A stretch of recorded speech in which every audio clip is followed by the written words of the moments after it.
Some mushrooms cost $1 at the grocery store. Others cost $10,000 per pound, and chefs fly them in from Italy on private jets. White truffles are technically fungi, rooted underground, ugly, knobbly, impossible to fake. They grow near oak and hazel trees in the hills of Piedmont, and no one can farm them. Every attempt has failed. They only grow wild and only in certain soils, only in certain weather, and only if you find them before the wild boars do. Trained dogs sniff them out in total darkness. The season lasts just weeks. And the flavor? Deeply earthy, garlicky, almost musky, like the forest floor distilled into something electric. That smell alone can perfume an entire restaurant. This is where luxury food begins. Most beef has fat around the edges. Wagyu has fat running through every single fiber of the muscle, streaks of white threading through deep red flesh like a marble slab. This is called intramuscular fat, and in the highest grades, it makes up more than half the cut by weight. The animal is a specific Japanese cattle breed raised under strict protocols with lineage tracked for generations. Authentic Japanese A5 Wagyu can exceed $200 for a single steak. The fat melts at body temperature, which means the beef literally dissolves on your tongue before you even chew. The rich, buttery flavor is unlike anything else in the meat world. And here is the part most people miss. Overcooking destroys it completely. A thin slice, briefly seared, that is all it needs. A single kilogram of Beluga Caviar can sell for over $30,000. That is not a typo. These are the eggs of the beluga sturgeon, a fish that can live over 100 years and takes over 20 years to reach breeding age. The caviar is harvested once, then the fish is gone. That is part of why wild beluga is now banned from import in the United States. The species was pushed to the edge of extinction by demand. What remains comes mostly from controlled aquaculture in Eastern Europe and the Caspian Sea region. The flavor is unlike other caviars, oceanic, clean, faintly briny with a creamy finish and a texture that bursts softly against the palate. It is never eaten with metal spoons. The mineral contact ruins the taste. Pearl or bone only. To produce 1 pound of saffron, you need roughly 75,000 flowers, each one hand-picked at dawn before the heat of the day destroys the stigmas inside. Each flower contains exactly 3 red threads. Those threads are the saffron. The harvest window is about 2 weeks per year, and the entire process cannot be mechanized. Every gram is picked by human hands. That is why saffron trades at prices that rival gold by weight. The best saffron comes from Iran and the La Mancha region of Spain, where the soil and dry climate create the deepest flavor. Used sparingly, it turns rice a vivid golden yellow, adds a floral, honeyed warmth to everything it touches, and perfumes a dish in a way no other ingredient can replicate. One pinch changes a pot, and the next food on this list changed the map. Most people who have tasted truffle in their life never tasted real truffle. They tasted truffle oil, usually synthetic, made from a lab compound called 2,4-dithiopentane, never from actual fungus. Real black truffle, the kind from Périgord in southern France, has a scent profile involving hundreds of volatile compounds that no laboratory has fully replicated. The best specimens sell for over $2,000 per pound, and the truffle trade is notoriously opaque. Fraud is rampant, with lesser species sold under premium names. The flavor is deeper, earthier, and more complex than white truffle, with notes of cocoa and damp soil. Unlike its white cousin, black truffle holds up to gentle heat, making it useful in sauces and scrambled eggs. Chefs call it a force multiplier. A little bit reshapes everything around it. In Japan, a single Matsutake mushroom can cost $200, not a pound, one mushroom. This pine mushroom grows wild in forests of red pine, and its population has been collapsing for decades due to pine tree disease, invasive insects, and disappearing forest habitat. The supply has dropped by over 90% since the mid-20th century, and no successful large-scale cultivation exists. In Japanese culture, the Matsutake is a seasonal gift of tremendous significance. Presenting a boxed specimen is a gesture of deep respect. The flavor is unlike any other mushroom, spicy, piney, almost cinnamon-like, with a firm texture that holds beautifully in broth. It is the defining ingredient in a traditional autumn dish called Matsutake gohan, rice cooked slowly with the mushroom until the entire dish carries its scent, the forest in a bowl. Kopi Luwak is made from coffee cherries that have been eaten, digested, and passed by a small cat-like animal called the Asian palm civet. That is not a joke. The coffee inside the animal's digestive tract undergoes fermentation and enzymatic changes that alter the bean's protein structure, reducing bitterness and adding unusual smoothness. For years, it was called the rarest and most expensive coffee on earth, selling for hundreds of dollars per pound. But the story has a darker side. High demand created caged civet farming operations with genuinely terrible conditions, and most coffee sold under this name today bears no relationship to the original wild harvested version.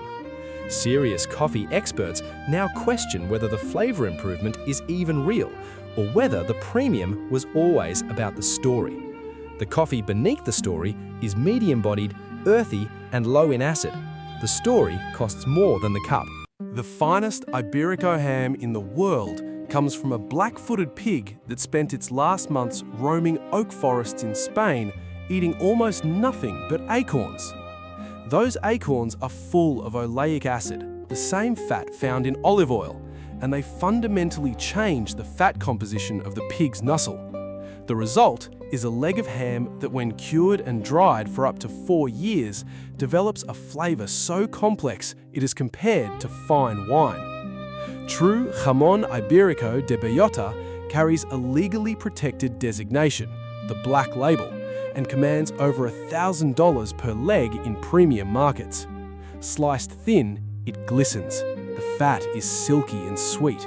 The flavor moves through nutty, floral, and savory notes in a single bite. No refrigeration used, no smoke, just time, mountain air, and an ancient curing tradition that dates back centuries. Fugu is a Japanese pufferfish and contains tetrodotoxin, a poison roughly 1,200 times more deadly than cyanide. There is no antidote.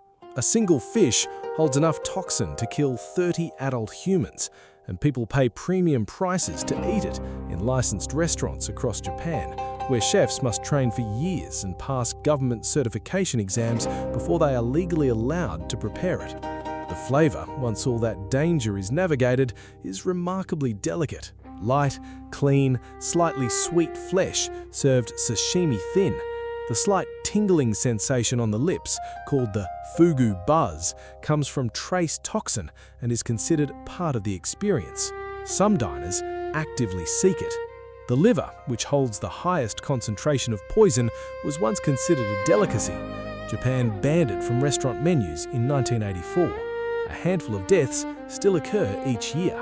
Most honey is sweet, pleasant, and fairly ordinary. Manuka honey from New Zealand is graded, certified, and exported under international standards because it contains something other honey does not. A compound called methyl glyoxal, MgO, gives it measurable antibacterial properties that have been studied in clinical wound care settings. The higher the MgO rating, the more potent and the more expensive. Premium certified Manuka can exceed $100 for a small jar. New Zealand has trademarked the name and requires independent laboratory testing before any jar can be labelled genuine Manuka. The taste is bold and earthy, less sweet than regular honey, with a rich, slightly medicinal undertone and a dense, almost sticky texture. The Manuka tree blooms for only 2 to 6 weeks per year, and bees must harvest it in that narrow window. That limits supply more than almost anything else. What most people call balsamic vinegar is not balsamic in any traditional sense. The real thing, aceto balsamico tradizionale, is produced only in Modena and Reggio Emilia in Italy, carries European protected designation, and must age for a minimum of 12 years in a series of progressively smaller barrels made from different woods. The finest versions age 25 years and command $200 or more for 100 milliliters. The production uses cooked grape must, no wine vinegar, no added sugars, no shortcuts. Each year, liquid evaporates, concentrates, and absorbs character from the wood. The result is thick, almost syrupy, with notes of figs, dark caramel, wood smoke, and a tartness that balances the sweetness perfectly. It is not poured over salad. A few drops on parmesan, strawberries, or a piece of aged cheese. Nothing more is needed. In 2019, a pair of Yubari King melons sold at auction in Japan for 5 million yen, roughly $45,000, for 2 melons. Yubari Kings are grown in a single greenhouse town in Hokkaido, Japan, under controlled temperature and humidity, with each melon individually netted and rotated to ensure a perfectly uniform round shape and an unblemished outer surface. Farmers limit each vine to 1 melon, directing all the plant's energy into a single fruit. The result is extraordinary. Pale orange flesh with almost no fibre, silky and dense, intensely sweet with a clean floral finish. The rind is smooth, the netting on the skin perfectly symmetrical. These melons are given as corporate gifts and sold in luxury department stores. Receiving one in Japan is the equivalent of receiving a bottle of rare wine. The gift is the precision, and the price reflects that perfectly. A single bottle of Romanée Conti Burgundy can sell for over $20,000. The vineyard producing it is roughly 4.5 acres. That is it.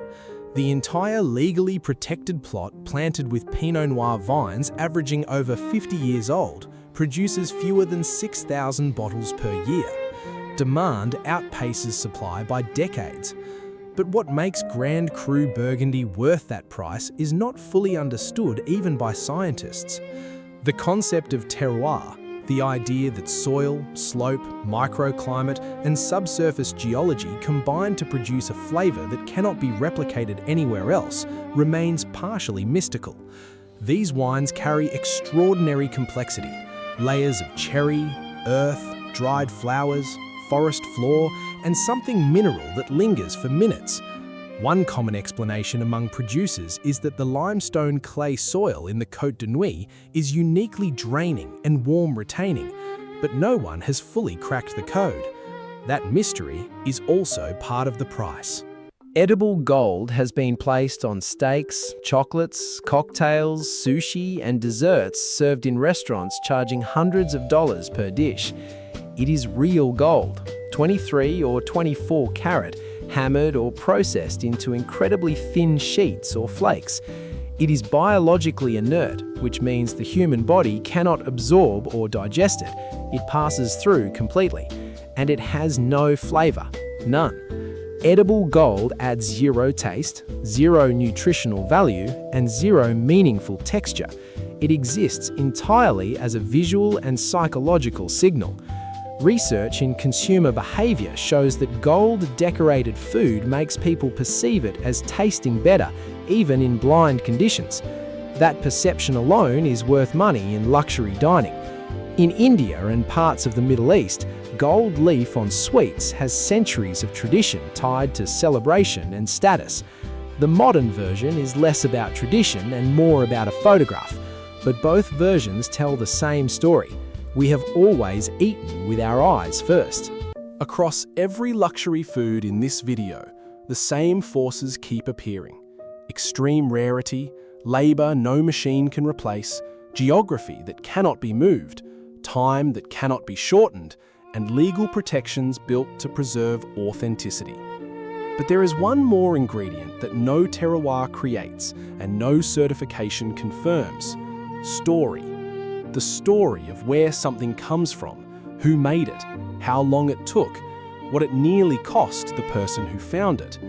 People pay for white truffles partly for the flavor and partly for the image of a dog in a dark Italian forest at dawn. They pay for Wagyu partly for the marbling and partly for the idea of a cow raised with extraordinary care. Luxury food is always partly edible and always partly theatre. Understanding that does not make it less worth experiencing, it makes the experience more honest. And if this breakdown changed how you see what is on your plate, you will probably feel the same way about the video on screen. Every caviar explained.